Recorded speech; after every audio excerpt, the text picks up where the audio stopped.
আসসালামু আলাইকুম। প্রিয় দর্শক, অন্য মঞ্চের আলাপ চাইতায় আপনাদের সকলকে আমন্ত্রণ জানাচ্ছি। সুপ্রিয় সুধী, যে যেখান থেকে দেখছেন সবাইকে অনেক অনেক প্রীতি ও শুভেচ্ছা। আজকে যে বিষয়টা নিয়ে কথা বলতে চাই সেটি আপনারা হয়তো বিভিন্ন সোশ্যাল মিডিয়ার বদলতে অলরেডি জানেন।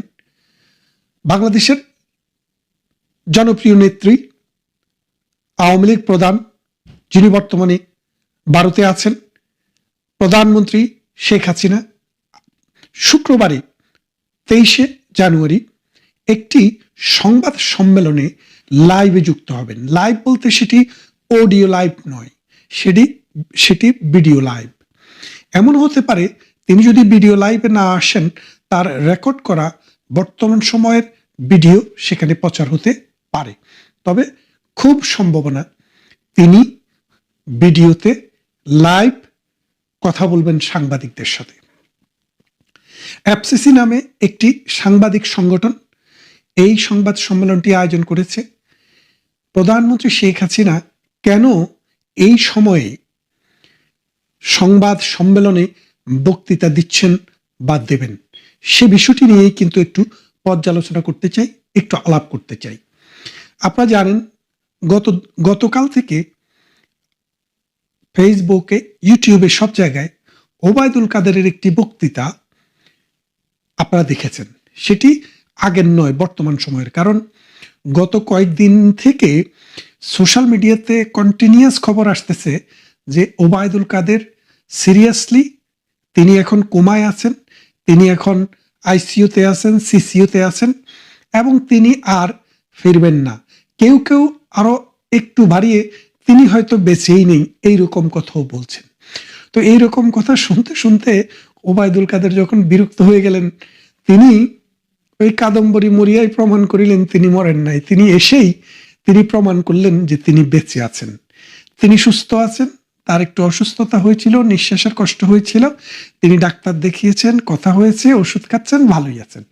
তার মানেটা দেখেন, বাংলাদেশে যে ওবায়দুল কাদেরেরা, প্রধানমন্ত্রী শেখ হাসিনা, আওয়ামী লীগের বড় বড় নেতা যারা আছে, তারা বেঁচে থাকলেও, তাদের দেশে থাকলেও বাংলাদেশের বর্তমান সময়ের যে সরকার, বাংলাদেশে যে মৌলবাদী জঙ্গি গোষ্ঠী, বাংলাদেশের যে স্বাধীনতা বিরোধী গোষ্ঠী এনসিপি নামে যে নাস্তিক গ্রুপ, এরা কিন্তু ভেতরে ভেতরে আত্মায় কামড় পড়ে যায়, কখন আবার ফিরত আসে তারা। তো সেই জন্য ওবায়দুল কাদের জানান দিয়েছেন। ঠিক তেমনি প্রধানমন্ত্রী শেখ হাসিনাকে নিয়ে আমরা বহু রিউমার শুনছি, আপনারা শুনছেন, অথচ তিনি প্রতিনিয়ত, প্রতি সপ্তাহে পৃথিবীর নানান প্রান্তে, নানান দেশে, ইনক্লুডিং বাংলাদেশ, বিভিন্ন গ্রুপে এসে তিনি বক্তব্য রাখছেন। তার সেই বক্তব্য সোশ্যাল মিডিয়াতে প্রচার হচ্ছে, বিভিন্ন দেশের টেলিভিশনে প্রচার হচ্ছে, রেডিওতে প্রচার হচ্ছে। শুধু তাই নয়, তিনি আন্তর্জাতিক টপ লেভেলের এমন কোনো গণমাধ্যম মনে হয় বাকি নেই যেখানে তিনি লিখিত বা ইমেলের মাধ্যমে তার প্রশ্ন উত্তর দেননি। তার মানে তিনি এখন পুরা বিশ্বের মানুষের কাছে খুবই প্রয়োজনীয় একজন মানুষ, যার কারণে তার কাছে বারবার ছুটে যাচ্ছে। তো এখন প্রধানমন্ত্রী শেখ হাসিনার যে বক্তব্য, তার যে সংবাদ সম্মেলন, তার যে লাইভে যুক্ত হওয়া, এটার মূল প্রধান একটি কারণ হচ্ছে তিনি মানুষকে, তার কর্মীদেরকে যারা মিথ্যা ছড়াচ্ছে, মিথ্যা কথা বলছে যে এআই দিয়ে প্রধানমন্ত্রী সাজিয়ে কাউকে দিয়ে কথা বলানো হচ্ছে, প্রধানমন্ত্রী আসলে অসুস্থ, প্রধানমন্ত্রী আসলে নাই, প্রধানমন্ত্রী শেখ হাসিনা আসলে গায়েব। এই জন্য তিনি দেখিয়ে দিচ্ছেন যে আমার কর্মীরা, তোমরা মনোবল হারিও না, আমি বেঁচে আছি, সুস্থ আছি এবং আমার এই সুস্থ থাকাই তোমাদের জন্য, আগামী দিনের জন্য আমি যেন তোমাদেরকে নেতৃত্ব দিয়ে নৌকা যেন আমরা বন্দরে ভেরাতে পারি। তা এখন একটা জিনিস খেয়াল করে দেখেন, এত কিছু হয়ে গেল, আওয়ামী লীগের গুরুত্বপূর্ণ কোনো ব্যক্তি, কোনো মন্ত্রী, কোনো এমপি, কেউই কিন্তু একবারও প্রধানমন্ত্রী শেখ হাসিনার প্রতি যে তার লয়ালিটির কোনো ঘাটতি আছে সেই জিনিসটি প্রকাশ করেননি। সবাই বলেছেন যে আমাদের নেত্রী তিনি, এবং তিনি যতদিন বেঁচে আছেন, তিনি যতদিন সুস্থ আছেন, সক্ষম আছেন, এই দলকে তিনি নেতৃত্ব দিবেন। কারণ বাংলাদেশের ইতিহাসের এই 54 বছরে প্রধানমন্ত্রী শেখ হাসিনা এই বাংলাদেশের জন্য যা করে গিয়েছেন, এইরকম আর অনেকের পক্ষেই তার কাছাকাছি যাওয়াও সম্ভব হয়নি। তাই প্রধানমন্ত্রী শেখ হাসিনাকে দলের প্রধান হিসেবে পেলে বাংলাদেশ আওয়ামী লীগ আরো অনেক দূর যেতে পারবে। এক, দ্বিতীয় আরেকটি বিষয় হচ্ছে, গতবারে যখন প্রধানমন্ত্রী শেখ হাসিনা এই দিল্লিতে থেকে যখন বিভিন্ন মিডিয়ায় বক্তব্য দিলেন, সোশ্যাল মিডিয়াতে কথা বললেন, তখন ইউনূস সরকারের প্যালপিটিশন হয়ে গিয়েছিল। আপনারা জানেন, ইন্ডিয়ার যে রাষ্ট্রদূত তাকে ডেকে পাঠানো হলো, তাকে প্রতিবাদ জানানো হলো প্রধানমন্ত্রী শেখ হাসিনার বক্তব্য যেন কোনোভাবে যেন প্রচারিত না হয়। ভারত বক্তব্য দিলেন কি, ভারত মানুষের ব্যক্তি স্বাধীনতায় হস্তক্ষেপ করে না, সে দেশের নাগরিক হোক আর বিদেশের নাগরিক হোক, সেই দেশে আশ্রিত হোক, সেই দেশের অতিথি হোক, মেহমান হোক, যেটাই হোক। এখন আপনারা কি বুঝছেন যে ভারতে বসে শেখ হাসিনা আন্তর্জাতিক কোন গণমাধ্যম সমূহকে মিটিং করে, মানে সোজা কথা লাইভে এসে তিনি তাদের সাথে কথা বলবেন। তার মানেটা কি দাঁড়াচ্ছে, তিনি চাইলে এখন বিভিন্ন জায়গায় সংবাদ সম্মেলন করে সশরীরে উপস্থিত হইলেও ভারতের কোনো বাধা থাকবে না। যদিও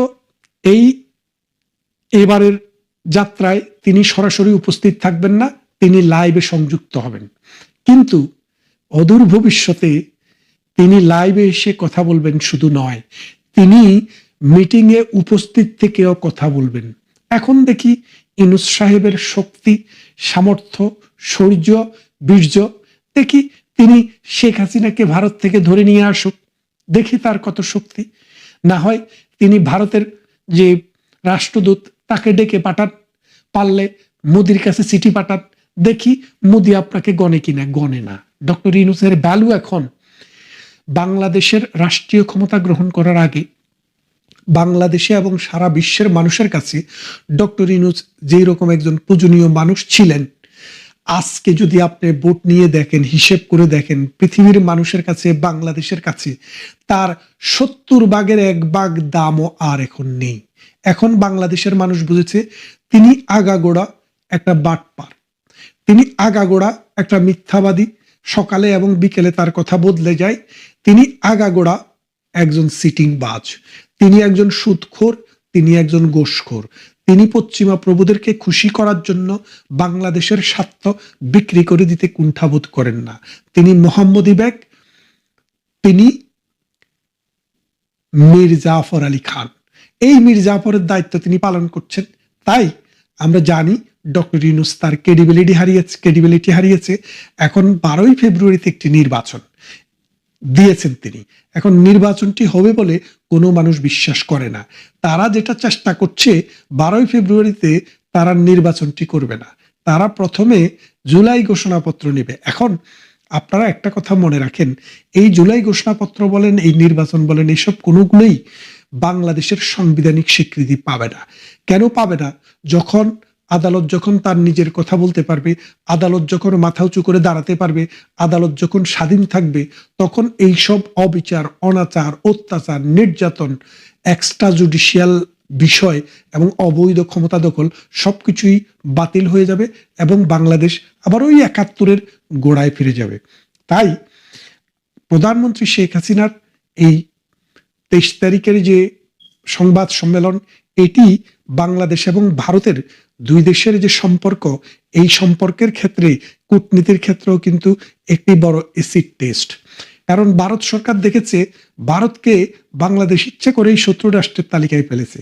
ভারতে তার ক্রিকেটাররা খেলতে যাবে না, কিন্তু ভারত থেকে তেল আমদানি করা হবে, ভারত থেকে চালও আমদানি করা হবে, কিন্তু ভারতে ক্রিকেট খেলতে যাবে না। তার মানে পায়ে পাড়া দিয়ে যে ঝগড়া করার যে ধরন, সেই ধরনের কারণে ভারত এখন ওয়ান সাইডেড। আমরা যা ইচ্ছা তা করবো, দেখি বাংলাদেশ কি করতে পারে, ইউনূস গং কি করতে পারে, ইউনূসের পান্ডা বাহিনী কি করতে পারে। এখন প্রধানমন্ত্রী শেখ হাসিনা একই সাথে আস্তে আস্তে করে 3টি বিষয়কে এক জায়গায় নিয়ে আসলেন। এক, তিনি যে সুস্থ আছেন, তিনি যে বেঁচে আছেন, তিনি যে এখনো নেতা কর্মীদের জন্য কাজ করছেন, সেটা জানান দিবেন তিনি এই সংবাদ সম্মেলনে লাইভ যুক্ত হয়ে, এক ভিডিও, অডিও নয়। দ্বিতীয়ত, তিনি বাংলাদেশের এই যে আসন্ন নির্বাচন, এই নির্বাচনটি যে একটি ভুয়া পাতানো একটা নির্বাচন, সে বিষয়টিকে ক্লিয়ার করে জনগণের কাছে তুলে ধরবেন। তৃতীয়ত, ভারত এবং বাংলাদেশের যে দ্বিপাক্ষিক সম্পর্কের ক্ষেত্রে শেখ হাসিনা যখন বক্তৃতা দেয় ভারতের বিরুদ্ধে, তখনই ভারতের রাষ্ট্রদূতকে ডেকে পাঠায়। ভারত দেখতে চায় বাংলাদেশ কতটুকু ডেকে পাঠাতে পারে, বাংলাদেশ কি করতে পারে, আমরা সেটা দেখতে চাই। এই তিনটা বিষয় কিন্তু একসাথে এখানে প্লে হবে। আর আপনারা যারা এই অনুষ্ঠানটি দেখতে চান, আশা করি বাংলাদেশ আওয়ামী লীগের যে অফিসিয়াল পেজটি আছে সেখানে সেটি লাইভ যাবে। আপনারা সেখানে ঢুকে যে কেউ অনুষ্ঠানটি দেখতে পারবেন। আসুন, দীর্ঘদিন পর বাংলার একমাত্র প্রধানমন্ত্রী, যিনি এই দেশটাকে একটা ফকিরি রাষ্ট্র থেকে মধ্য আয়ের দেশে পরিণত করেছে, লক্ষ লক্ষ মানুষকে, গৃহহীন মানুষকে গৃহ দিয়েছে, অন্নহীন মানুষকে অন্ন দিয়েছে, উত্তরবঙ্গের মঙ্গা শব্দটিকে জাদুঘরে পাঠিয়ে দিয়েছে, লক্ষ লক্ষ বেকারকে চাকরি দিয়েছে, অসংখ্য উন্নয়ন কর্মকাণ্ডে বাংলাদেশটিকে একটি উন্নত রাষ্ট্রের কাতারে নিয়ে যাওয়ার সমস্ত ভৌত এবং সামাজিক অবকাঠামো নির্মাণের চেষ্টা করেছে সেই মানুষটি, যিনি ধারণ করেন ৭১-এর মহান স্বাধীনতা যুদ্ধের যে স্পিরিট সেটি, এবং তিনি জাতির জনক বঙ্গবন্ধু শেখ মুজিবুর রহমানের কন্যা। আসুন আমরা তার বক্তব্যটি শুনব, সবাই মিলে শুনব এবং সেটি শেয়ার করব। প্লাস আপনারা যারা বঙ্গবন্ধুর অনুসারী, প্রধানমন্ত্রীকে দেখলে আপনাদের মধ্যে একটি অনুপ্রেরণা কাজ করবে। ধন্যবাদ সবাইকে।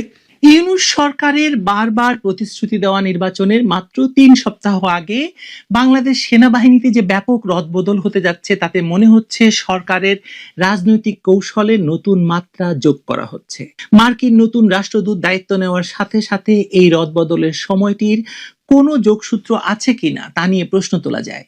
এটি আন্তর্জাতিক এবং স্থানীয় রাজনীতির একটি জটিল সমীকরণে প্রতিফলনও কিনা সেটি গুরুত্বপূর্ণ।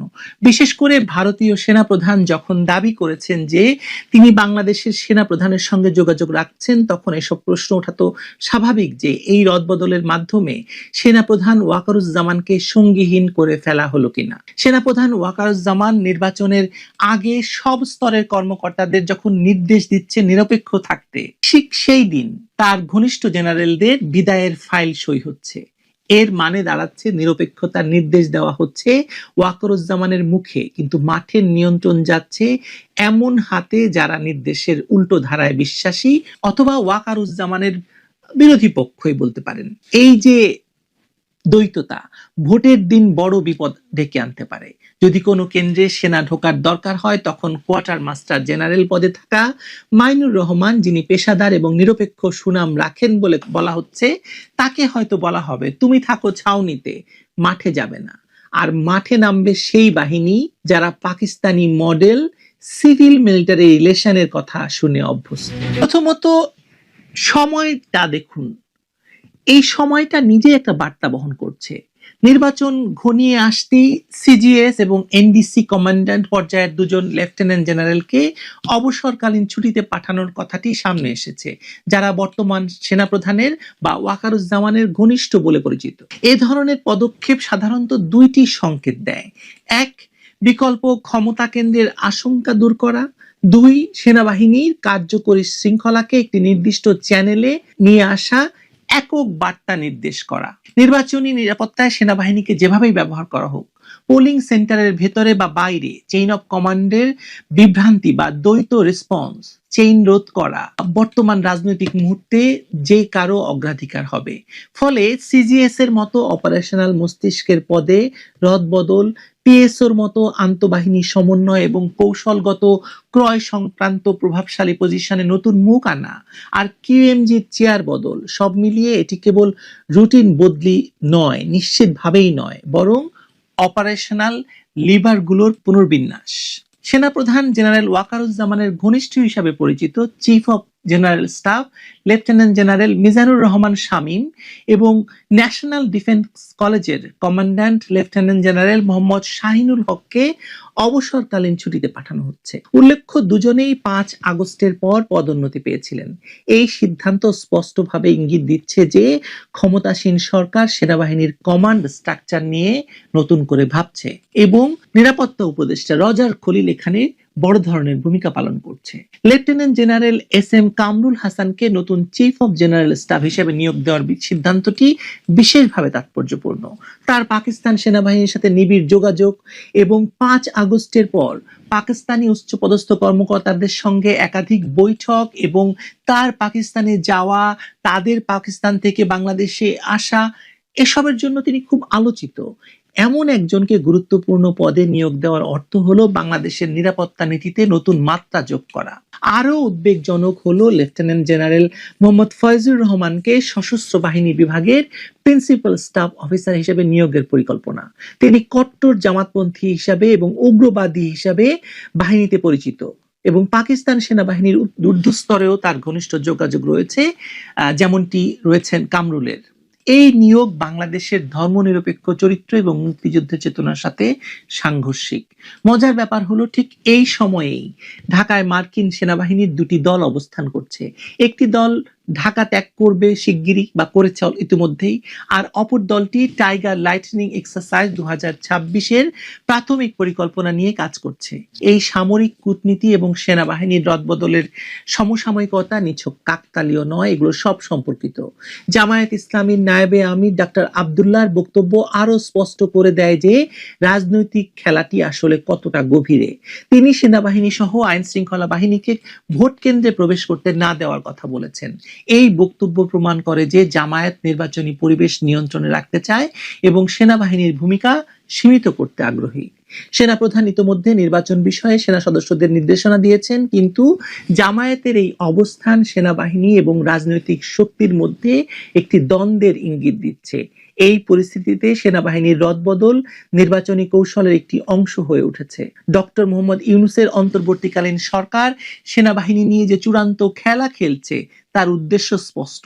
নির্বাচনের আগে নিজেদের অনুকূল সেনাবাহিনীর কমান্ড স্ট্রাকচার পরিবর্তন করে একটি নিয়ন্ত্রিত রাজনৈতিক পরিবেশ সৃষ্টি করা। পাকিস্তানপন্থী এবং জামায়াত ঘেঁষা কর্মকর্তাদের গুরুত্বপূর্ণ পদে বসানোর মাধ্যমে তারা ভবিষ্যৎ রাজনৈতিক সমীকরণে নিজেদের অবস্থান শক্তিশালী করতে চাইছে। এই